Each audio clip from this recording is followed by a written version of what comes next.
Sa Ermita sa Maynila, may kakaibang restaurant kung saan ang mga nagsisilbi, mga midget.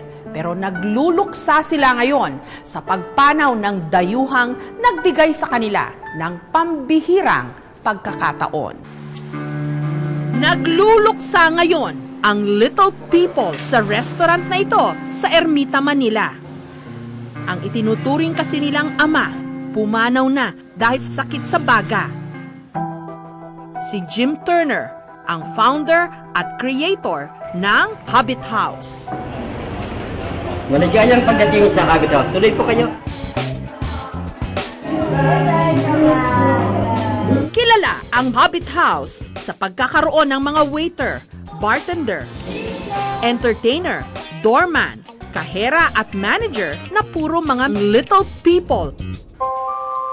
Taong 1973 nung itinayo ang Hobbit House ng half-Irish at half-American na si James Patrick Jim Turner, isang Peace Corps volunteer mula sa Amerika. Kaya nung itinayo ni Jim ang pub house dito sa Pilipinas, ito raw ang ginawa niyang inspirasyon.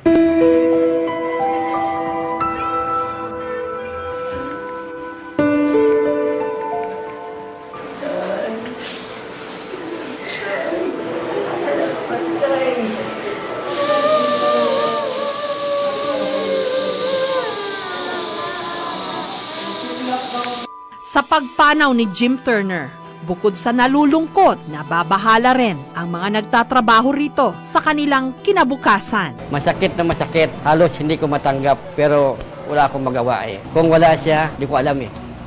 Ang alam ko lang, naging maganda ang buhay namin. Gawa niya.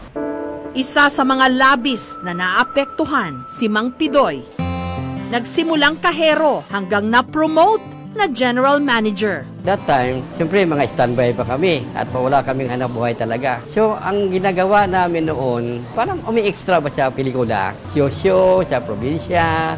Doon nila kami natagpuan. So, nag-utos siya ng tao doon para kumbinsihin kami na magtrabaho doon sa restaurant na yan. Malaki raw ang kanyang utang na loob kay Jim. Lalo't pinag-aral pa siya nito ng restaurant management. Pagkatapos ko noon, isa na ako sa katuwang niya na nag-manage ng lugar ng Hobbit House. Sa The Hobbit House rin nakilala ni Mang Pidoy ang kanyang misis na si Rosie, na noon, suki lang nilang customer. Pati nga raw pagpapaaral sa kanilang dalawang anak, sinagot ni Jim.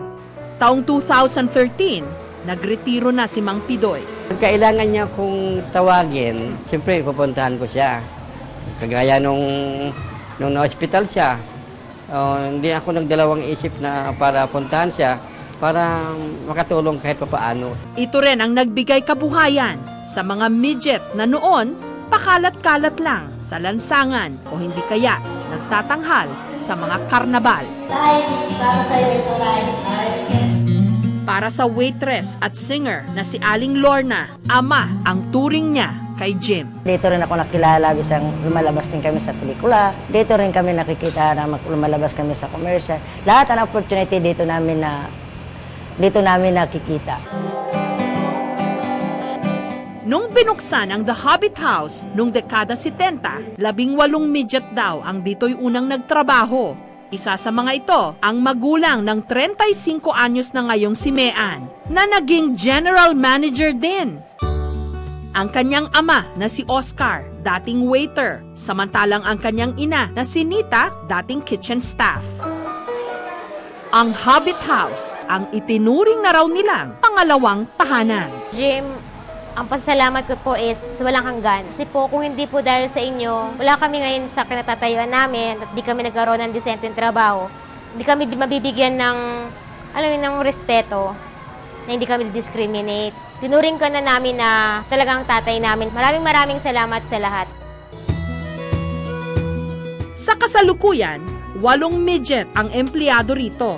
Ang ilan kasi sa mga dating staff, kung hindi man pumanaw na, nag-abroad para magtrabaho. Open siya sa lahat. Basta maganda yung pupuntahan mo. Hindi siya nagbabawal. Tatanungin ka pa niya kung ano ba, okay ba yung pupuntahan mo? Sabihin mo lang.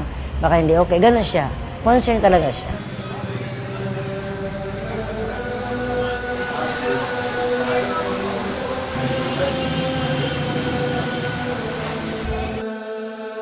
Sa araw na ito, para magbigay respeto kay Jim Turner, muling nagtipon-tipon ang mga dating empleyado ng The Hobbit House para dumalaw sa kanyang burol. Parang nawala kami lakas.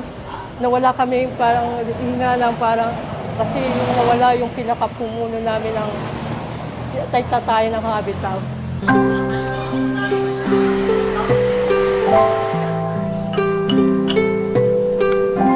Kahapon, crinimate ang mga labi ni Jim.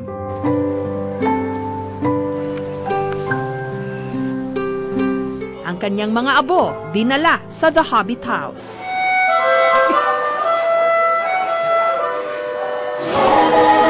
Dito nagsagawa ng tribute at munting pagtatanghal. Tito Jim, thank you for the things that you have done to me, to my family, and to all our Hobbit staff.